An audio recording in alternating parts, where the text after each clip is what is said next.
Hello दोस्तों, आज मैं आपको एक बुक के बारे में बताने जा रहा हूँ जिस बुक का नाम है रिच डैड पुअर डैड, जिसके ऑथर हैं रॉबर्ट कियोसाकी।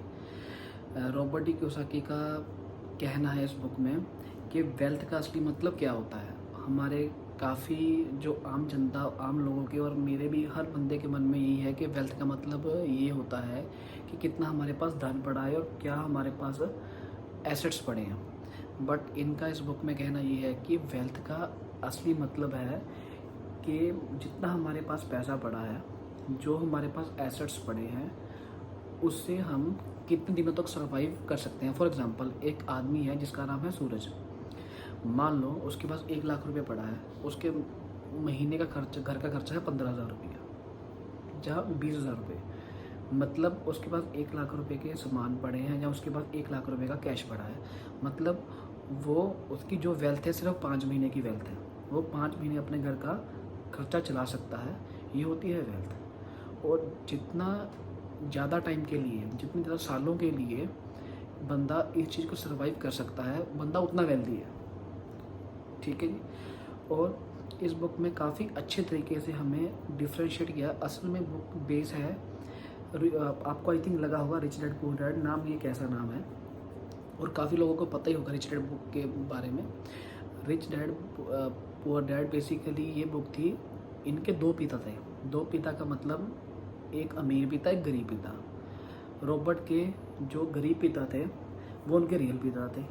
जो अमीर पिता थे वो थे उनके फ्रेंड माइक के फादर, जिन्हें वो अमीर पिता बोलते थे। तो दोनों का काम करने का तरीका और दोनों की सोच का तरीकों में ज़मीन आसमान का फ़र्क था। जो उनके गरीब पिता थे, उनका कहना ये था कि कम पैसों में गुजारा करो, अपना पैसा जोड़ो, सेव करो और एक अच्छी सी जॉब करो। पर अमीर पिता का उल्टा कहना था कि फाइनेंशियल नॉलेज लो, जॉब के पीछे मत भागो, जॉब्स क्रिएट करो। दोनों के वे ऑफ तरीके में काफ़ी फ़र्क था। दोनों पढ़े लिखे थे, दोनों समझदार थे। और इस बुक में काफ़ी अच्छा बताया गया है कि एक और चीज़ है, जैसे कि फॉर एग्ज़ाम्पल एक स्टोरी है, काफ़ी अच्छी है। जैसे कि एक, आपको पता होगा ग्राहम बेल के बारे में, जिन्होंने टेलीफोन का आविष्कार किया था। उन्होंने टेलीफोन का आविष्कार किया, बट आविष्कार करने के बाद उनके टेलीफोन की इतनी डिमांड बढ़ गई, उनसे संभाल नहीं हो पा रही थी, क्योंकि उन्होंने कभी इतना बड़ा बिजनेस नहीं किया था। उस टाइम पर एक पर्सन थे जिनका नाम था विलियम ऑटन, जिनकी कंपनी थी वेस्टर्न यूनियन मनी ट्रांसफ़र, जो आपको पता होगा मनी ट्रांसफ़र की कंपनी है। तो ग्राहम बेल के दिमाग में एक आइडिया है कि चलो मैं अपने इस ऑफ़र के बारे में, जो भी चीज़ है, मैं अपने आविष्कार के बारे में, कि इसके बारे में अपना विलियम ऑटन से बात करूं, जो कि ओनर है वेस्टर्न यूनियन के। तो उन्होंने एक मीटिंग अरेंज की, उनसे बैठे और उन्होंने $1 लाख की डिमांड की, जो कि उस टाइम पर काफ़ी ज़्यादा थे। बट इतना बढ़िया आविष्कार के कारण वो इतना कोई बड़ा भी नहीं था। बट विलियम ऑटन ने ऑन द स्पॉट मना कर दिया। और बाद में इतिहास हर बंदे को पता है, ग्राहम बेल ने AT&T नाम की कंपनी फॉर्म की, जो कि उन्होंने इवन के कुछ सालों में ही पूरी दुनिया को हिला कर रख दिया और वेस्टर्न यूनियन को काफ़ी पीछे छोड़ दिया। अब ये हुआ क्यों? क्योंकि जो विलियम ऑटन है, उनके मन में क्या था, फियर और डाउट। और आज की ज़िंदगी में काफ़ी बंदे इसलिए फेल नहीं होते कि उन्हें नॉलेज नहीं है, उन्हें वो पढ़े लिखे नहीं हैं, उन्हें जब माहौल नहीं मिला।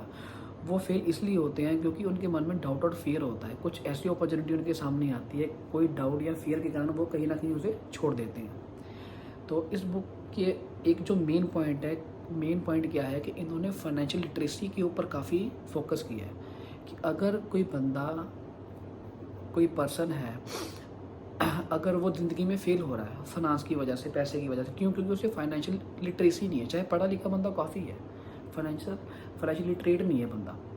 तो इसमें हम कह सकते हैं, जैसे कि आप फॉर एग्जांपल, काफ़ी स्पोर्ट्समैन ऐसे हैं, काफ़ी एक्टर ऐसे हैं, उन्होंने अपने पीक टाइम पर काफ़ी पैसा कमाया। स्पोर्ट्समैन हैं, काफ़ी पैसा कमाते हैं, बट जब वो रिटायर होते हैं 30 साल की एज में, 40 साल की एज में, बट काफ़ी ऐसे स्पोर्ट्समैन को देखा है, उन्हें भीख मांगनी पड़ी है बिकॉज ऑफ फाइनेंशियल लिटरेसी नहीं थी।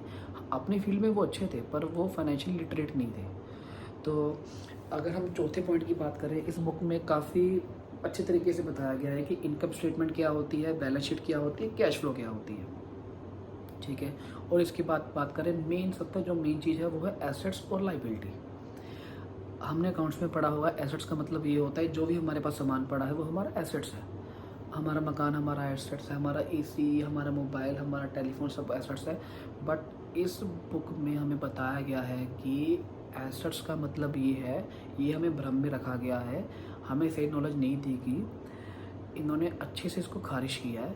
तो ये बताया गया है कि एसेट्स का मतलब ये होता है जो चीज़ हमारी जेब में पैसा डालती है वो होता है एसेट्स, जो चीज़ हमारी जेब से पैसा निकालती है वो होती है लाइबिलिटी।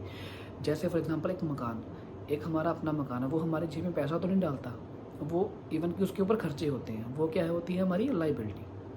सेम हमने कोई एक शॉप किराए पे दी है, उससे हमें 20,000 रुपये किराया आ रहा है, हमारे खर्चे वगैरह डाल के कुछ डाल के 5,000 रुपये हर महीने जा रहा है, इवन कि हमें 15,000 भी बच रहा है नेट, वो क्या है हमारा एक एसेट है, क्योंकि उससे हमें पैसा आ रहा है। लाइक ऐसे ही इन्होंने थोड़ा way of tone, way of तरीका चेंज किया सोच का, बंदे की सोचने का। और जो मेरे को पर्सनली एक लाइन सबसे अच्छी लगी है कि कहते हैं इस बुक की, कहते हैं जो ज़िंदगी में लोग तरक्की करते हैं, जो लोग आगे बढ़ते हैं, वो लोग आगे नहीं बढ़ते जो काफ़ी स्मार्ट होते हैं, वो लोग आगे बढ़ते हैं जो बोल्ड होते हैं, जिनमें जिगरा होता है आगे बढ़ने का। और इनका कहने का मतलब ये था कि रिच लोग, अमीर लोग पैसे के लिए काम नहीं करते, वो पैसे से अपना काम करवाते हैं, खुद मेहनत नहीं करते, वो पैसे को रखते हैं कि अपने लिए मेहनत करवाने के लिए। ये फ़र्क है अमीर और गरीब में, और कुछ फ़र्क नहीं है। बाकी होपफुली गाइस आपको ये वीडियो कैसी लगी होगी, तो अगर अच्छी लगी है तो प्लीज़ इस चैनल को लाइक और सब्सक्राइब करना।